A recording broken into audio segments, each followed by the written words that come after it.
Welcome to నవలా హృదయం. ఈరోజు వీడియోలో వసంత శిశిరం నావెల్ నెక్స్ట్ పార్ట్ చూసేద్దాం. కథలోకి వెళ్ళిపోదాం రండి. ఉమతో కలిసి మార్కెట్కు వెళ్లి వస్తున్న శిశిరకు ఒక వ్యక్తి బైక్ పై వచ్చి కవర్ ఇచ్చి వెళతాడు. అందులో శిశిర ప్రాజెక్టు వివరాలతో పాటు కలవమంటూ సమయం, స్థలం రాసి ఉంటాయి. వెళ్లాలని నిర్ణయించుకున్న శిశిర ఎలాగో ఉషను దాటుకొని బయటకు రాగా సౌమ్య ఎదురుపడింది. ఆమెతో ఇక ఈ నాటకాలు ఆపేయమని, తనకంతా తెలిసిపోయిందని శిశిర చెప్పగా తన దారికి అడ్డు తొలగమని బెదిరిస్తుంది సౌమ్య. ఆమె ఎన్ని ప్రయత్నాలు చేసినా వసంత్ మనసులో నుండి తనను తీసేయలేదని శిశిర చెప్పగా కోపంగా పళ్ళు కొరికింది సౌమ్య. తనకు ఆలస్యం అవుతుండటంతో వెళ్లాలని కదిలిన శిశిరను అయితే బెట్వేద్దాం అంటూ ఆపింది సౌమ్య. శిశిర చిరాకుగా చూడగా, వసంత్ మనసులో నుండి నిన్ను తీసేయలేను అని అంత నమ్మకంగా ఉన్నావు కదా, కానీ నేను దూరం చేసి చూపిస్తా, నా వాడిని చేసుకొని చూపిస్తా, చిటిక వేస్తూ పొగరుగా నమ్మకంగా చెప్పింది సౌమ్య. ఆమె వంక అసహ్యంగా చూసి అటుగా వచ్చిన ఆటో ఎక్కింది శిశిర. కాని సౌమ్య కళ్లల్లో కనిపించిన నమ్మకానికి శిశిరలో కలవరం మొదలైంది.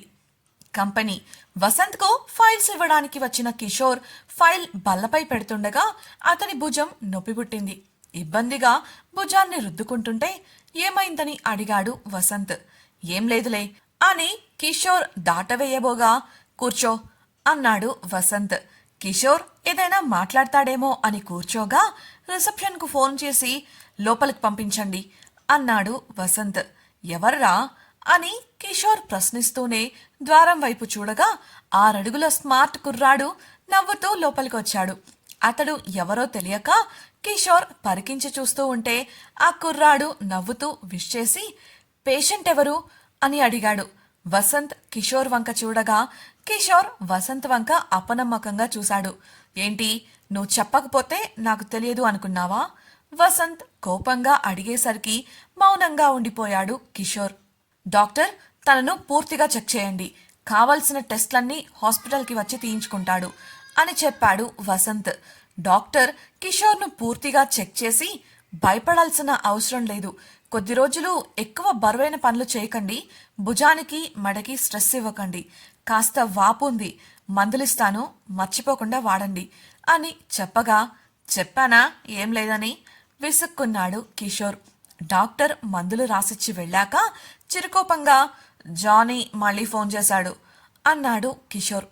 వసంత్ సీరియస్గా ఎందుకన్నట్లు చూస్తుంటే భీమా చెప్పిన మాట వినడం లేదట, నిన్ను కలవాలని గొడవ చేస్తున్నాడట చెప్పగా ఆలోచనలో పడ్డాడు వసంత్. ఒకసారి వెళ్ళి రారాదు, జానీ కూడా మీటింగ్ పెట్టాలి అంటున్నాడు, మాల్ చేతులు మారబోతుందని విన్నాను కిషోర్ చెప్పగా కోపంగా చూశాడు వసంత్. కొంతసేపు ఆలోచించి ఇప్పుడున్న పరిస్థితుల్లో నేను కంపెనీ నుండి ఎలాంటి ట్రిప్కి వెళ్ళలేను, ఒక పని చెయ్యి, నువ్వెళ్ళు, ఇక్కడంతా నేను మేనేజ్ చేసుకుంటాను, ఎవడైనా అడిగితే రాత్రి జరిగిన అటాక్ని అడ్డు పెట్టుకొని దెబ్బలు తగిలాయి విశ్రాంతి తీసుకుంటున్నావని చెప్తాను అన్నాడు వసంత్. మరి భీమా సంగతి అడిగిన కిషోర్ను వెళ్తున్నావుగా చూసుకో, ఆ మాత్రం కూడా చేయలేవా విసుక్కున్నాడు వసంత్. చూసుకోవాలా, వాడినా బిత్తరపోయాడు కిషోర్. సాయంత్రమే ఫ్లైట్, ఏర్పాట్లు చేసుకో చెప్పి పనిలో పడిపోయాడు వసంత్. డాక్టర్ని ఆఫీస్కి పిలిపించి మరీ టెస్ట్ చేస్తే నా మీద ప్రేమ అనుకున్నాను, పొంగు ఆ భీమాగాడికి బలు చేయాలని చూస్తున్నాడు. ఈడియట్, నీకు సిగ్గులేదురా, బుద్ధి లేదురా. ఫోన్ స్క్రీన్ పై ఉన్న తన ఫోటోను తానే చూసుకొని తిట్టుకున్నాడు కిషోర్. ఆ పని మీద ఆఫీస్ నుంచి ఇంటికి బయలుదేరుతుండగా ఎదురైంది సౌమ్య. కిషోర్ను చూసి పైకి సాధారణంగా ఉండటానికి ప్రయత్నిస్తూనే మనసులో మాత్రం పళ్ళు కొరికింది. వీడింకా బ్రతికే ఉన్నాడా, అది కూడా తిరుగుతూ. అసలు ఈ వెధవలేమయ్యారు, ఒక్కడు కూడా ఫోన్ ఎత్తడం లేదేంటి? కిషోర్ను చూస్తూ ముందుకు నడిచింది. అప్పుడే హరీష్ వచ్చి, సార్ మీరు లీవ్ తీసుకుంటున్నారని సార్ చెప్పారు, వీటిపై మీ సంతకాలు కావాలి అంటూ డాక్యుమెంట్స్ చూపించగా సంతకాలు చేశాడు కిషోర్. లీవ్ పెడుతున్నాడా? మనసులోనే సంతోషిస్తూ వారిని దాటుకుని లోపలికి వెళ్ళిపోయింది సౌమ్య. రెస్టారెంట్కు చెప్పిన సమయం కన్నా ముందే వెళ్లి వేరే బల్ల దగ్గర కూర్చొని ఎదురు చూస్తోంది సుశీర. వచ్చే వ్యక్తి ఎవరో తెలుసుకోవాలని ఆమెకు ఆతృతగా ఉంది. ఉదయం కలవమని చెప్పిన సమయం రానే వచ్చింది. ఎవరు వస్తారా అని ద్వారం వైపు చూస్తూ ఉంది ఆమె. ఎక్స్క్యూజ్ మీ అన్న స్వరం పక్కనే వినపడి ఉలిక్కిపడి, నేను ఒకరి కోసం ఎదురు చూస్తున్నాను. మనిషిని చూడకుండానే బేరర్కు సమాధానమిచ్చింది సుశీర. అది నేనే. అతడు చిరుదరహాసంతో చూస్తూ చెప్పగా షాక్ అయ్యి అతని వైపు చూసింది ఆమె. Blue satin shirt, black jeans లో స్టైలిష్ గా నిలబడి నవ్వుతూ చూస్తున్న వ్యక్తిని చూసి ఎవరు అన్నట్లు అనుమానపడింది సుశీర. అతడు హుందాగా చెయ్యందిస్తూ, హాయ్, నా పేరు శైలేష్. మీరు వచ్చింది నన్ను కలవడానికే అన్నాడు. సుశీర పేపర్లో చెప్పిన టేబుల్ వైపు అపనమ్మకంగా చూడగా, మీకు నమ్మకం కుదిరినట్లు లేదు. మేనేజర్ అంటూ పిలిచాడు అతడు. ఆ టేబుల్ బుక్ చేసిందెవరు అని అతడు ప్రశ్నించగా, మీరే కదా సార్ అని బదులిచ్చాడు మేనేజర్. దాంతో సుశీరకు అతడే తనకు కవర్ పంపిన వ్యక్తి అని అర్థమైంది. నన్ను ఎందుకు కలవాలన్నారు? నా ప్రాజెక్టు వివరాలు మీ దగ్గరికి ఎలా వచ్చాయి? కోపంగా చూస్తూ అడిగింది సుశీర. అతడు నవ్వుతూ, కూల్ సుశీర, ఎందుకంత కోపం? రండి, కూర్చుని లంచ్ చేస్తూ మాట్లాడుకుందాం అంటూ తాను బుక్ చేసిన టేబుల్ వైపు వెళ్ళగా తప్పేలా లేదు అనుకుంటూ అతడి వెనకే వెళ్ళింది సుశీర. అతడు ఆమె కోసం కుర్చీ వెనక్కు లాగి కూర్చోమన్నట్లు చూపించగా ఆమె అందులో కాకుండా మరో కుర్చీలో కూర్చుంది. అతడు ముసిముసిగా నవ్వుకుని కూర్చుంటూ, మీరేం తీసుకుంటారు అని అడిగాడు. నేను తినేసొచ్చాను, మీరు వచ్చిన విషయం చెప్పండి సూటిగా పాయింట్కొచ్చింది సుశీర. అతడు నవ్వి సమాధానం చెప్పకుండా వెయిటర్కు సైగ చేశాడు. క్షణాల్లో ఆ బల్లపైకి గుమగుమలాడే వంటకాలు చేరుకున్నాయి. వద్దన్నా వినకుండా వెయిటర్ ఆమె ముందు ప్లేట్ పెట్టి ఆమెకు కూడా భోజనం వడ్డించాడు. సుశీర కోపంగా చూస్తుంటే, క్షమించాలి, నేను నా భోజన సమయాన్ని మిస్ చేయలేను తింటూనే నవ్వుతూ చెప్పాడు శైలేష్. భోజనం మీదున్న గౌరవంతో అతడు తినే వరకు మౌనంగా కూర్చుంది సుశీర. ఫింగర్ బౌల్ ఉపయోగిస్తూ, నేను మీకు ఒక మంచి ఆఫర్ ఇస్తాను మిస్ సుశీర. ఎలాగో స్మార్ట్ వర్క్ గ్రూప్లో మిమ్మల్ని ఎవరూ సరిగ్గా పట్టించుకోవడం లేదు కదా, కాబట్టి మీరు మా కంపెనీకి వచ్చేయండి. ఆ కంపెనీ కన్నా బెటర్ ఆఫర్ నేను మీకు ఇస్తాను. మీరు దీనికోసం పెద్దగా కష్టపడాల్సిన అవసరం కూడా లేదు. సింపుల్గా మీ బిజినెస్ ప్లాన్ని మా కంపెనీకి అమ్మేయండి.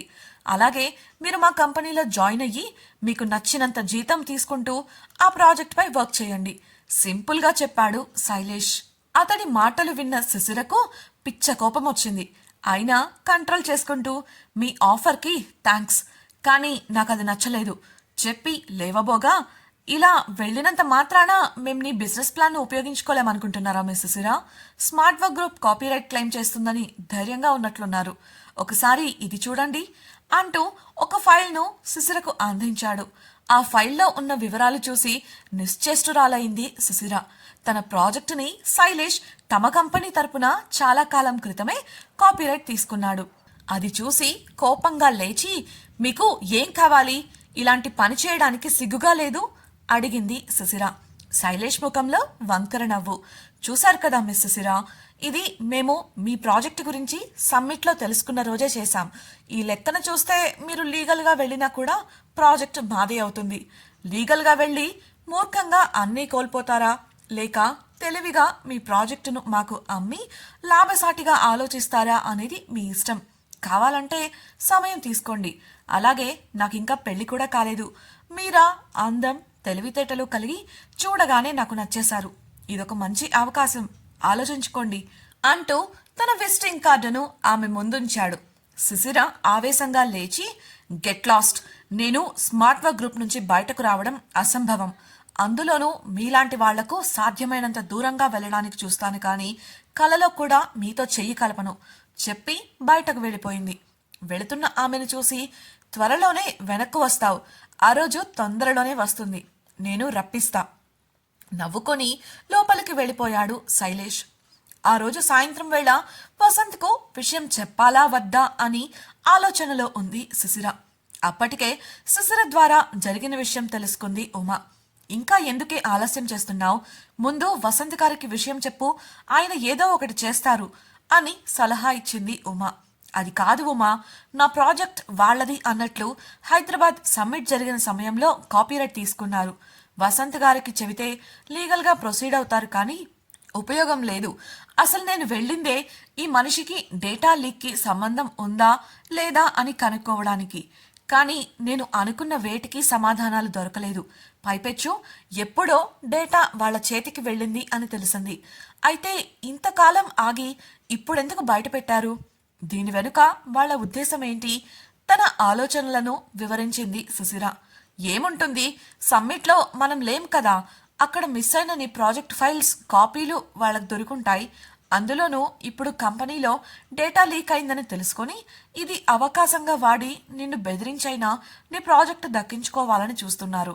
ఈ విధంగా వసంత్ గారి కంపెనీ మీద విజయం సాధించాలని ప్రయత్నిస్తున్నారు. వ్యాపార రంగంలో ఇలాంటివన్నీ సహజం కదా, సర్ది చెప్పింది ఉమా.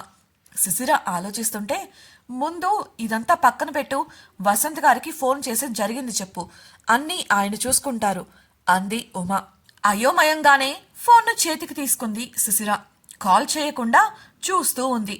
అదే సమయంలో హరీష్ పరిగెత్తుకుంటూ వసంత్ క్యాబిన్కి వచ్చాడు.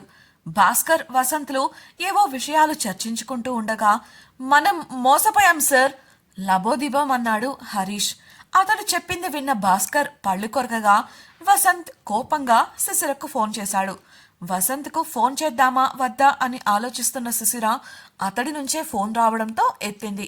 అతడి స్వరం ఆమెను భయపెట్టగా అతడు మాట్లాడిన మాటలకు కంగారు పడింది. ఇంతకీ ఏం జరిగింది? వసంత్ వాళ్లకు తెలిసిన విషయం ఏంటి? హరీష్ మోసపోయాం అనడంలో అర్థమేంటి? వసంత్ సుశిరతో ఏం మాట్లాడాడు? ఆమె జరిగిన విషయం గురించి అతనికి చెబుతుందా? తెలుసుకోవాలనుకుంటున్నారా? అయితే ఛానల్ని సబ్స్క్రైబ్ చేసి వసంత శిశిరం నెక్స్ట్ పార్ట్ వినేయండి. అలాగే మీ అభిప్రాయాలను మాతో పంచుకోవడం కోసం కామెంట్ సెక్షన్లో తెలియజేయగలరు. ఇట్లు మీ నవలా హృదయం team. Thank you for listening.